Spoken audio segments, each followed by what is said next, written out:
Pemirsa, setelah sang anak Mario Dandi terjerat delik, kini sumber harta sang ayah Rafael Aluntri Sambodo tengah dibidik. Timbunan harta Rafael yang dianggap tidak wajar kini semakin terkuak lebar.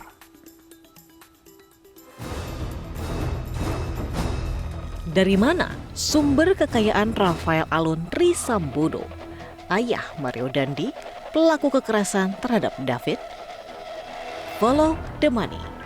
Itulah yang kini ditelusuri Komisi Pemberantasan Korupsi. Kategori surat berharga, itulah nilainya. Saya banyak ditanya berapa nilai perusahaannya. Iya, sebesar nilai sahamnya. Kalau saya ingat sekitar 1,5 miliar. Gitu. Nilai 6 perusahaan ini, baik yang dimiliki oleh yang bersangkutan, istri, anak maupun yang lainnya gitu. Tapi itu cerita gimana kok perusahaannya besar, tapi LKPN-nya tidak terefleksi di situ. Nah, yang berikutnya sesudah dari Minahasa Utara, kita lakukan pemeriksaan lapangan, kita ke pemerintah daerah, kita lihat pendaftaran usahanya dulu, gitu ya.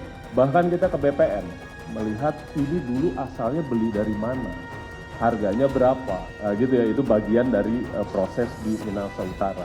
Yang berikutnya tim juga sudah ke Jogja, gitu kemarin, gitu, dan sudah melihat juga yang teman-teman ributin di ini masuk ke Panda gitu segala macam, termasuk perumahannya, tapi itu masih jalan timnya ya. Yang Jogja agak rumit sedikit gitu dibanding yang Minahasa Utara, tapi saya akan update nanti kalau sudah ada hasil dari yang Jogja. KPK pun dituntut mengklarifikasi ulang asal muasal sumber harta Rafael. Ya, bapaknya harus diperiksa kekayaannya, karena kalau undang-undang kita tuh kalau orang punya kekayaan yang tidak sesuai dengan profilnya, itu harus dijelaskan, dipertanggungjawabkan. Pekan lalu, setelah dicopot dari jabatannya oleh Menteri Keuangan Sri Mulyani, Rafael mengajukan pengunduran diri. Namun pengunduran diri Rafael tidak serta-merta menanggalkan statusnya sebagai aparatur sipil negara. Saya udah tidak lagi pegawai pajak, enggak seperti itu peraturannya. Jadi ada proses, dia harus mengajukan dulu ke atasan langsung. Itu minimal 6 bulan tuh Mbak, proses itu berjalan sehingga nanti ada SK. Apakah SK-nya dia pensiun dini atau SK-nya dia pemberhentian? Akankah pengunduran diri Rafael direstui Menteri Keuangan? Terkait dengan hal itu kami sampaikan di sini bahwa berdasarkan PP nomor 11 tahun 2017 sebagaimana terakhir telah diubah dengan PP nomor 17 tahun 2000 dan kemudian 2020 ini mungkin maksudnya. Dan kemudian juga peraturan Kepala BKN nomor 3 tahun 2000, maka pegawai yang sedang di dalam proses pemeriksaan tidak dapat mengundurkan diri. Karena itu, pengajuan pengunduran diri saudara RAT ditolak. Rabu lalu, KPK memastikan telah memanggil Rafael Aluntri Sambodo untuk mengklarifikasi harta kekayaannya yang mencapai 56 miliar rupiah. Selain Rafael, KPK juga mengultimatum 13.885 pegawai di Kementerian Keuangan untuk melaporkan harta kekayaannya hingga 31 Maret mendatang. Sementara itu, Menteri Keuangan Sri Mulyani mengecam hedonisme pejabat dan pegawai Ditjen Pajak yang dipertontonkan di ruang publik.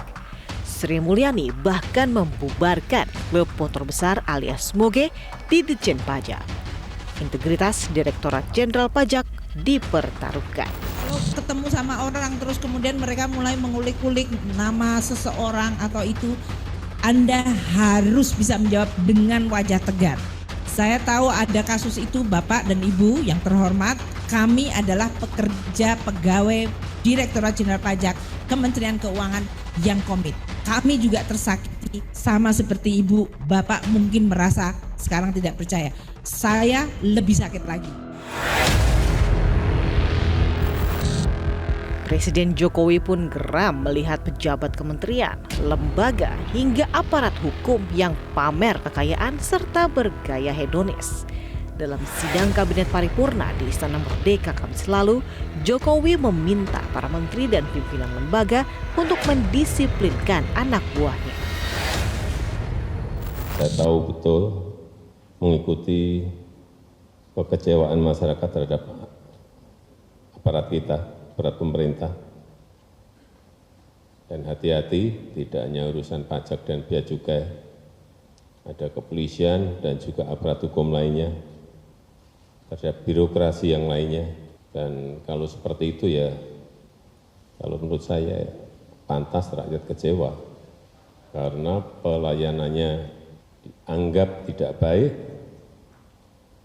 kemudian aparatnya, perilakunya jumawa dan pamer kuasa, kemudian pamer kekayaan, hedonis.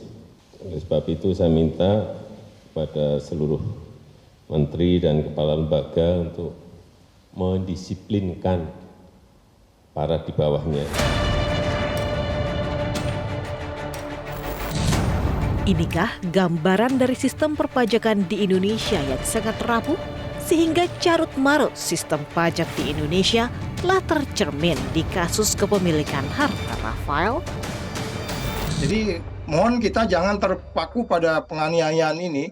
Ini gambaran umum negeri kita, pajaknya kayak begini, camburadul. Kan saya udah bilang tadi, tax ratio kita kok 10% itu kan memalukan sebenarnya, tax ratio seperti itu gitu ya.